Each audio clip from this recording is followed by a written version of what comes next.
Hi guys, good morning. Today is January 1, tapos wala akong work, wala akong trabaho.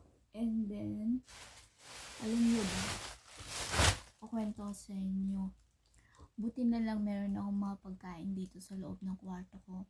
Kasi ngayon January 1, bawal lumabas. Pag lumabas ka kasi, sabi nila, ang financial mo is, parang mawawala, ganun. Sabi nila. So anyway guys, may papalita ako sa inyo. Ayun. Buti na lang, binigyan ako ng lola at lolo ko ng pagkain na baon, ng mga biscuits. Ayun. Kasi nung Sunday, Sunday ba yun? Sunday, nung nandun ako sa bahay nila lolo, pinagbaon ako ng maraming biscuit. Just in case magutom daw ako sa daan. Ayan. So anyway guys, kainin natin yung chocolate na binigay ng amo ko. So actually, nakain ko na siya guys. Ayan. Nakain ko na yung chocolate na 3. Meron pa naman dito sa loob. Ayan. Ayan siya. Meron pa naman sa loob. Ayan. Ganyan siya. Ayan, ganyan. Ay, nalamig. So, ayun natin yung, ayan. Ay! Naglag ko sa what? Kasi, ganito siya guys. Kahit ako sa recipe.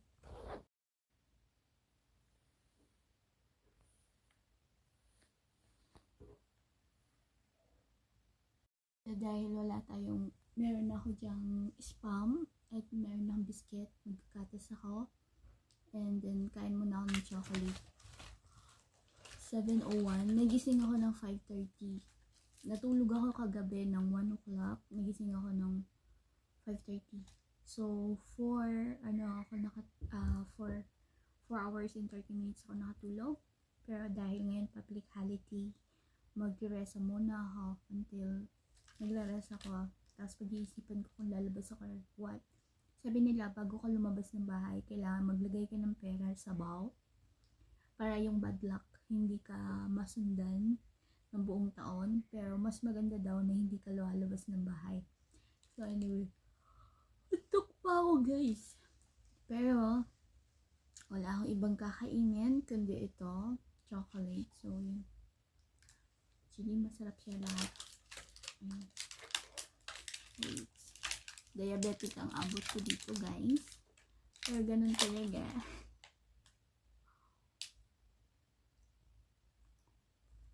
Hap.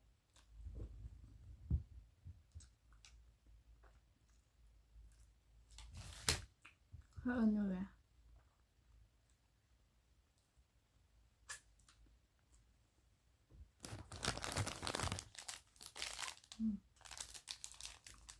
Anyway,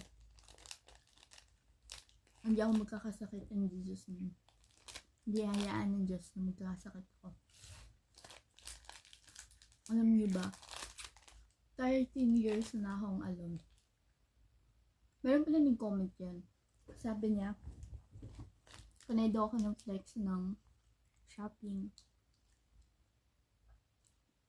This man ata, nabili ko lang na shopping ko yung bra, sapatos, at saka perfume. Yun lang pinaka-shopping ko. Kung yung iba kasi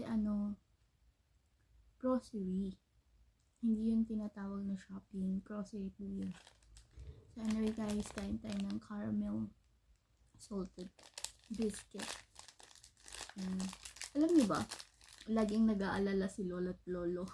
Kasi sabi nila, pag pupunta ako dun sa kabilang bahay, lagi nilang sinasabi, kung anong meron pagkain dyan, ubusin mo ha. Sabi nila. Tapos sabi ni lola kay lola.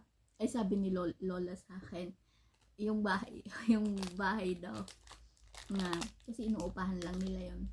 Alam niyo ba kung magkano upa nila doon? Maabot ng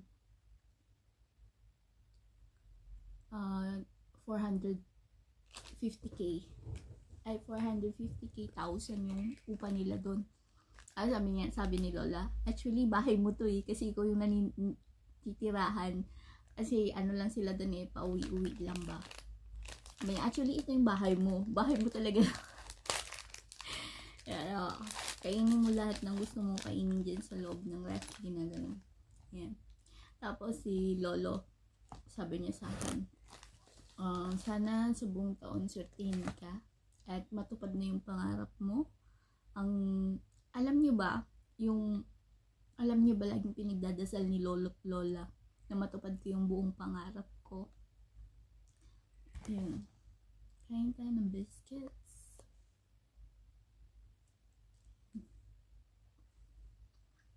Tingnan lang malambot siya. Ay, makikita ang ngipin ko, guys. Nakita niyan ba yung ngihin ka? Ayan, nagdikit na yung ngihin ka.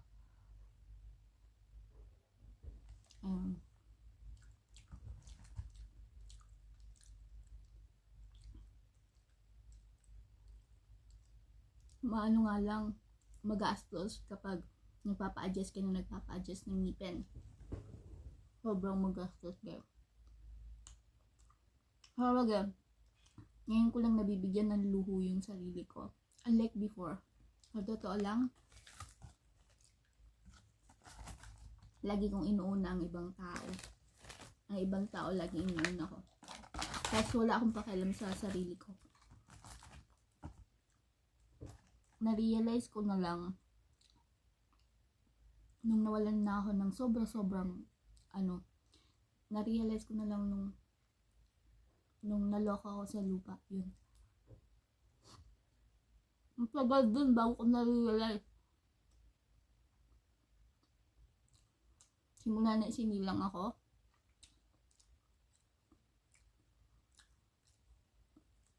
Masyado akong mabait at mapag-unawa sa tao.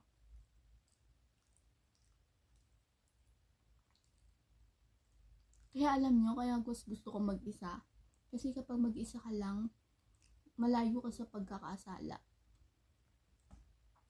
Sabi ng mga ate ko, o sabi ng ate ko na nasa Netherlands, nilalayo ko daw yung sarili ko sa kanila. Kasi hindi ako komportable sa buhay na gusto nila. Kasi sila iba sila. Kumbaga mahilig sila sa party. Pero kasi ako, yung gusto ko tahimik lang, ganon. Gusto ko yung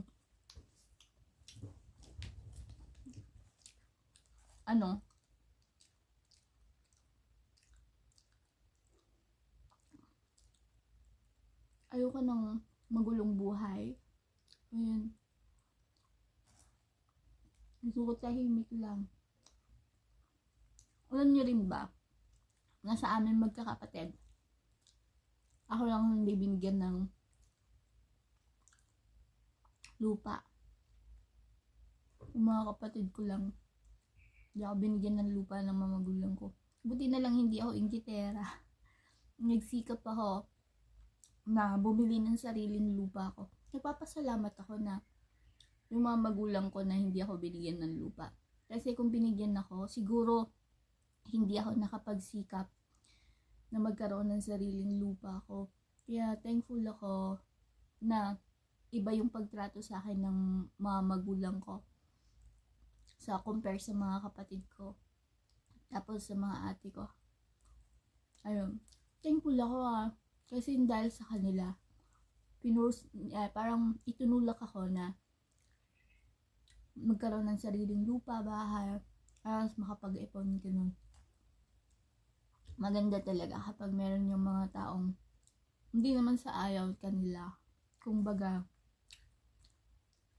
sabi natin hindi ako paborito. Alam nyo, lagi akong pinuprotektahan ni Papa God. Grabe yung blessing na ibinibigay sa akin ni Papa God. Alam kasi ni God kung ano yung nasa puso ng bawat tao.